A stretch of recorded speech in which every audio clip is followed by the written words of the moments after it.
Final speaker before we move on to the discussion.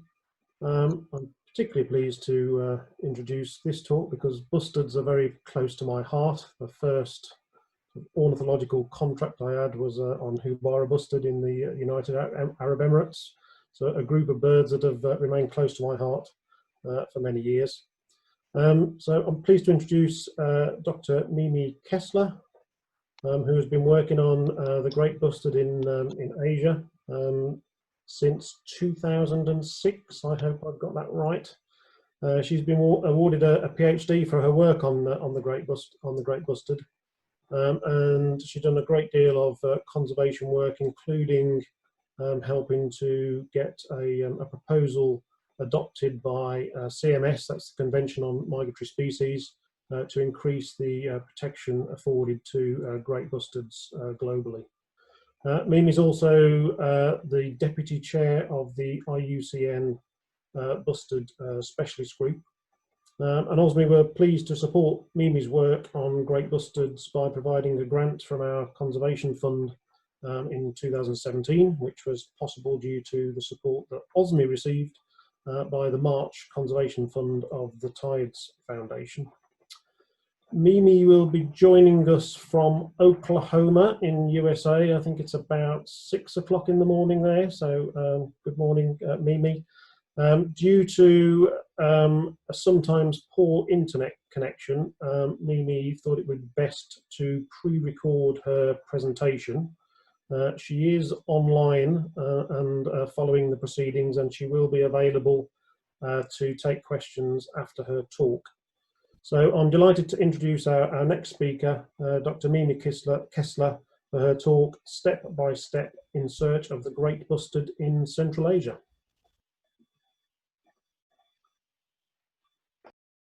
Hello. I'd like to thank the organizers for inviting me to speak today. And before I begin, I'd like to acknowledge the many funders that have contributed to this project, including the Ornithological Society of the Middle East, the Caucasus, and Central Asia. I also want to acknowledge the key roles of my research partners. This work is a collaborative project across a very large geographic area, and I encourage you to visit our project website to learn more about each of these folks. I also appreciate the observations and information shared by independent researchers, birdwatchers, and community members across Asia about the great bustard. Today I'll provide a brief introduction to the ecology of the great bustard, its history and status in Central Asia, some of our research findings, and the next steps for its conservation. I hope most of you are familiar with this incredible bird and have seen it in the field. The great bustard is the heaviest living animal capable of flight, reaching weights of up to 21 kilograms. The males are a bit over a meter in height. Great bustards reach this size consuming, for the most part, insects and plant matter, and they are particularly fond of orthopterans and coleopterans. The great bustard displays the largest sexual size dimorphism among birds, with males weighing up to 3 times more than females. This size differential is related to the breeding system of this species. In spring, male great bustards gather at discrete traditional spots in the landscape known as leks to carry out an elaborate visual breeding display. Males contort their bodies to reveal previously hidden white plumage and transform from a brown bird into a bustling bright white ball of feathers. The male inflates a pouch on his throat and lifts his mustache feathers to flirtatiously frame his face. Females choose their mate from amongst the displaying males and go on to incubate 2 to 3 eggs alone in a simple nest on the ground. Eggs and chicks are lost to predators such as corvids and canids, as well as to machinery that works the farms that have replaced much of the original grassland habitat. The great bustard has a low replacement rate, even in the best of conditions. The survival of chicks in agricultural regions is further affected by the use of pesticides, which decrease the protein-rich food base they need for rapid growth.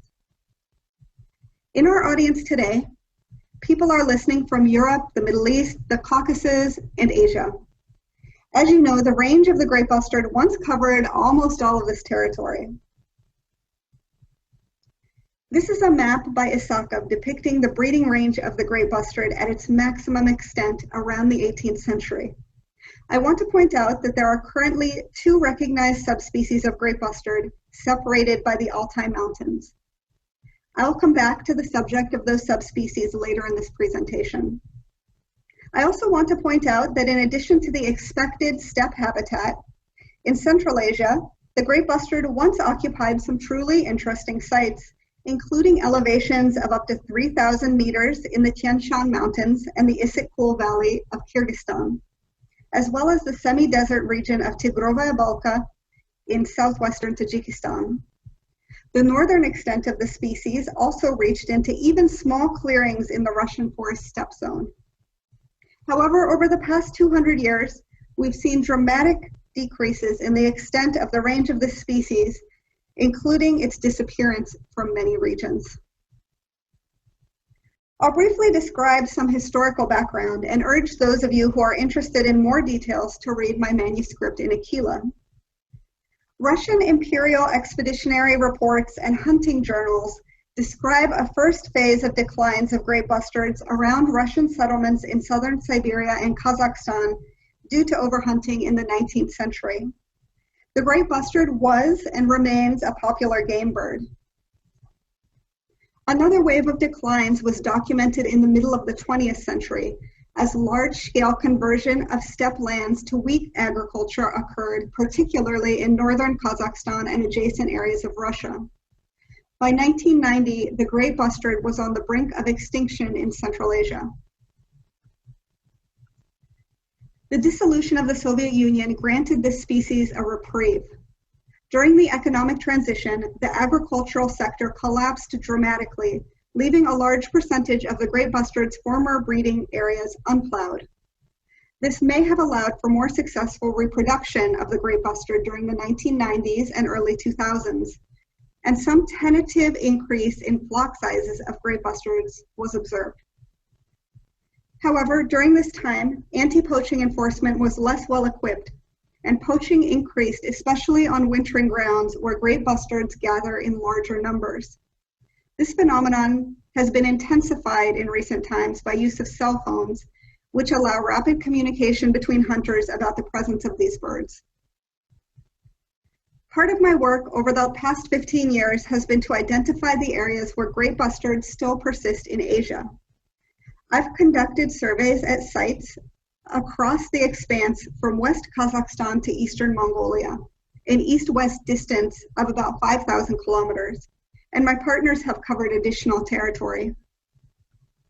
I believe great bustards have an eye for the most beautiful landscapes, and this work has taken me to some fantastic areas in search of their breeding grounds, their migratory stopovers, and their overwintering sites. There have been a few sites that have been less than scenic as well. This place in western Kazakhstan is a massive industrial farm. When I was there, multiple tractors were working the land, whipping dirt through the air.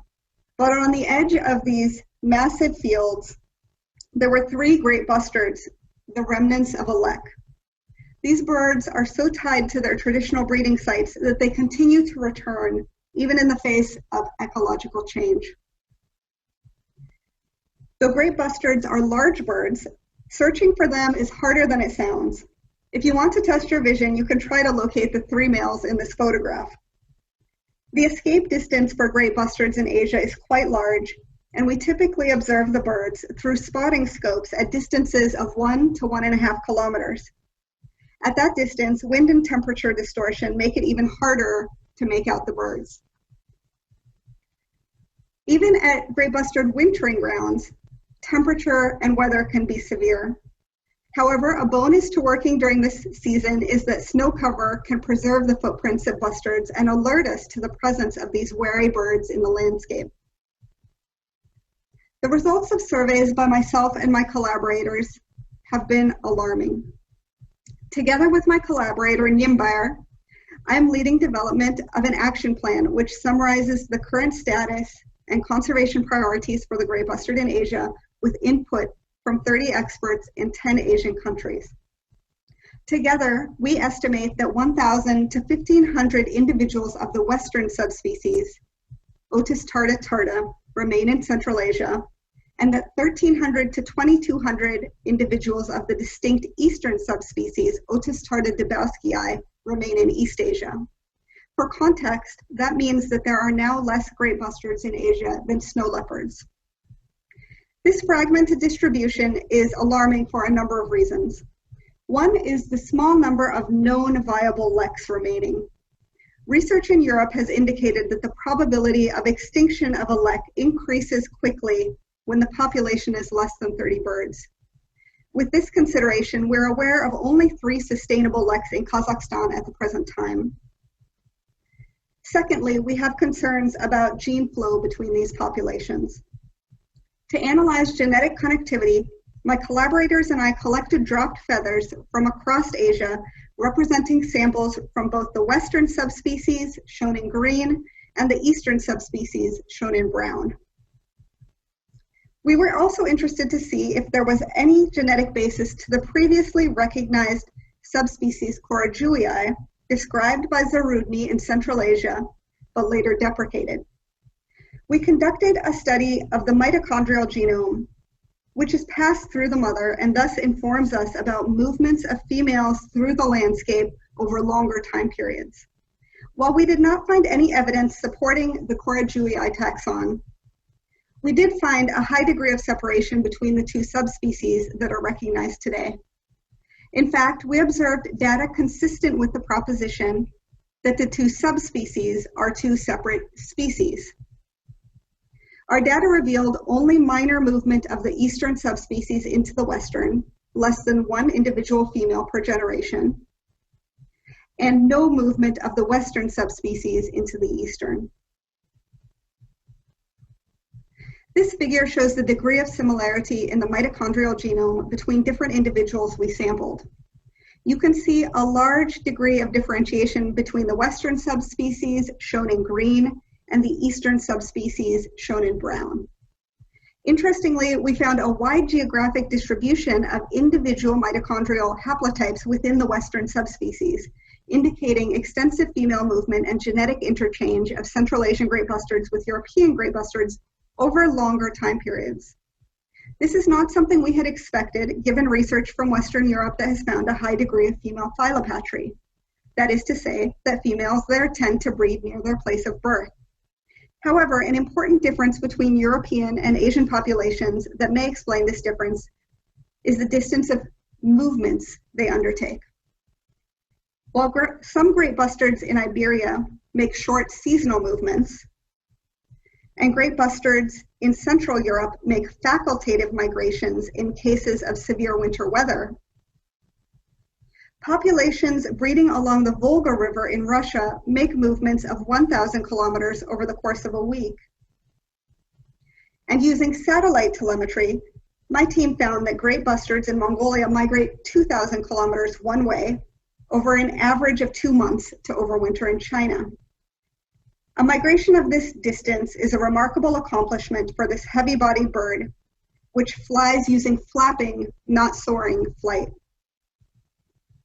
While telemetry has not been used to map the movements of great bustards in Central Asia, we have a rough impression from visual observations reported over many decades that these birds migrate in a north-south direction through most of the region, but a southwesterly direction along the foothills of the Tian Shan. Over the last 50 years, we have observed a shift in the wintering grounds of the great bustard in Asia. While great bustards once overwintered in Azerbaijan, in Turkmenistan in great numbers, and even into northeastern Iran, the major overwintering sites are now in northern Uzbekistan, southern and southeastern Kazakhstan. We're not sure if this is an effect of climate change or the cumulative impact of poaching along the migratory pathway. Populations of great bustards in Central Asia are at a critical point. While there were some improvements, perhaps, in breeding conditions for them due to the failure of the agricultural sector in this region after 1990, those abandoned farmlands are being reclaimed, and there's a likelihood that pesticide application will also soon be increasing as well. In my view, priority actions for the great bustard in Central Asia include the conservation of remaining leks, particularly in South and Southeastern Kazakhstan, where we know that viable breeding populations remain. In a way, the lek breeding system of the great bustard facilitates conservation because a lek is a relatively small and discrete area of land on which to focus conservation action. On the leks, we must decrease disturbance and any activities which will negatively affect reproductive success. This requires investigating the compatibility of agricultural activities as well as the threat posed by ground predators. Since Asian populations of great bustard are migratory, we must also address conditions at migratory stopovers and wintering grounds in places such as Xinjiang, China, Uzbekistan, and Turkmenistan, by improving winter habitat and decreasing poaching, which is critical to the recovery of a bird with such a low reproductive rate. Due to their visual systems and flight mechanics, bustards are prone to collision with power lines and overhead cabling, and this is the major threat to their survival in much of Europe. We currently don't have much information about the severity of this problem in Central Asia, but we will need to take precautions to avoid installation of new power infrastructure around sites important to great bustards. To address conservation of this species at the flyway level, for the past decade, my collaborators at the Wildlife Science and Conservation Center of Mongolia and I have partnered with the Mongolian Ministry of Nature and Environment to advance proposals via the Convention on Migratory Species. We achieved unanimous consensus for an increase in the level of protection afforded this bird globally, that is to say, an uplisting to Appendix 1 of the Convention. We also established a period of concerted action for great bustards in Asia, for which we have held an international conference, bringing together experts from across the region, with whom we're currently assembling the action plan I mentioned earlier. With that, I'll conclude. I welcome you all to visit our project website, which is now in 4 languages, and I hope to hear from you all in years to come, particularly from bird watchers sharing observation of the great bustard. Thank you.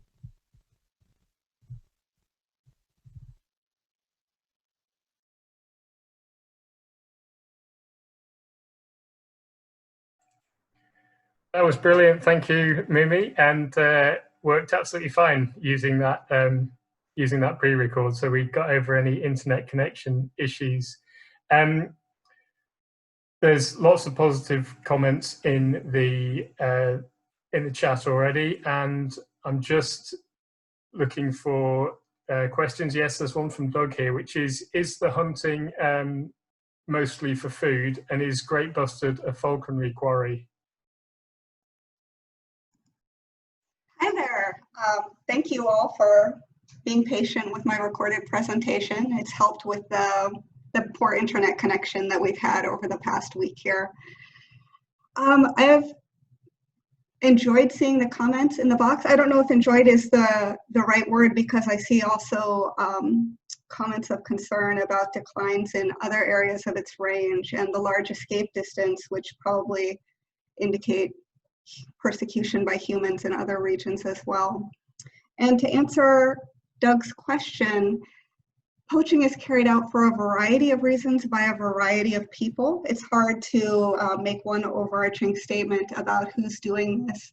It is carried out by rural people for food, it's carried out by urban people for sport, and it's also carried out by elites in hunting parties, and those groups can be quite destructive as they can afford more expensive equipment to pursue these birds, and sometimes cause fatalities of a large percentage of the wintering flock. These are folks equipped with snowmobiles, great rifles, the full hunting kit.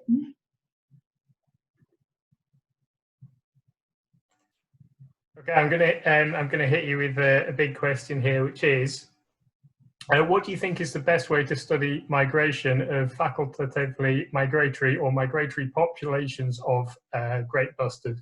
We have some very curious records of migrating individuals from Istanbul and huge numbers of wintering individuals in central Anatolia, which we don't know where they come from. Do you think stable isotopes would work? Oh gosh, wow, I'm really excited to be in touch with the person who contributed this comment, as I'd like to learn more about the situation in Turkey. Truly, monitoring the migration of these birds can be challenging because, first of all, they're so hard to locate due to their wariness and escape distance, and they're even harder to capture, again, due to their caution around humans, and they're also quite susceptible to capture myopathy, which can be fatal, which means a lot of precautions have to be taken to achieve a safe capture. Satellite telemetry would be the gold standard to monitor these birds over longer distances and multiple years, but that's not always going to be possible given their population statuses. Depending on the distance that they travel and the variety of the geographic terrain, they travel over, stable isotopes might be possible.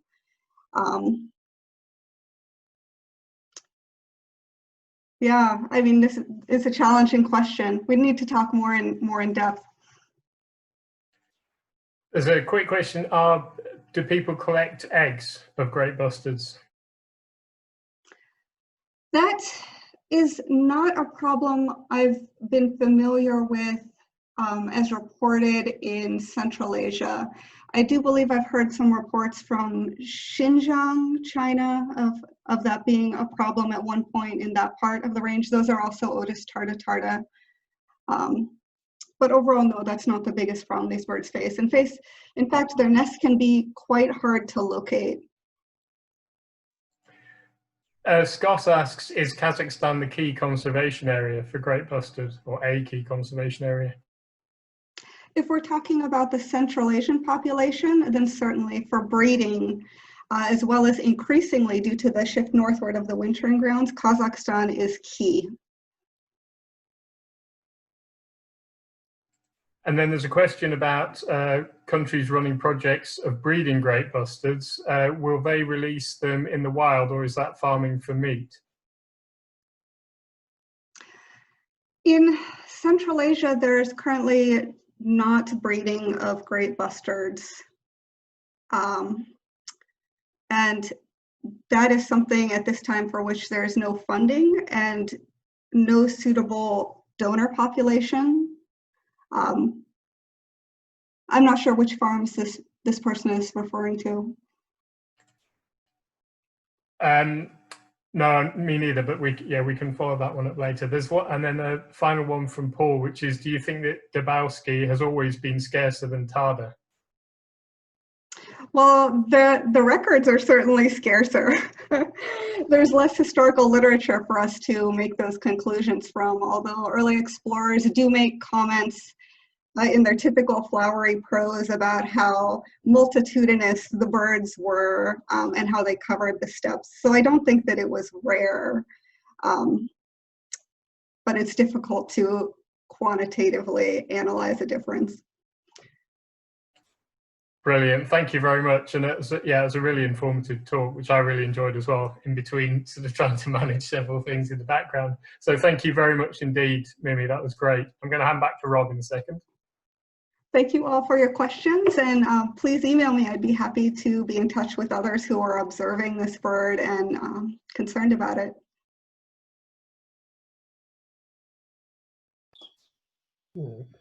Yeah, thank you, Mimi. That was a fantastic talk, and kind of like Nick, I thoroughly enjoyed it between trying to read some of the comments that were coming in on the chat. We've got a recorded version, so I shall probably go through it again, but that was great.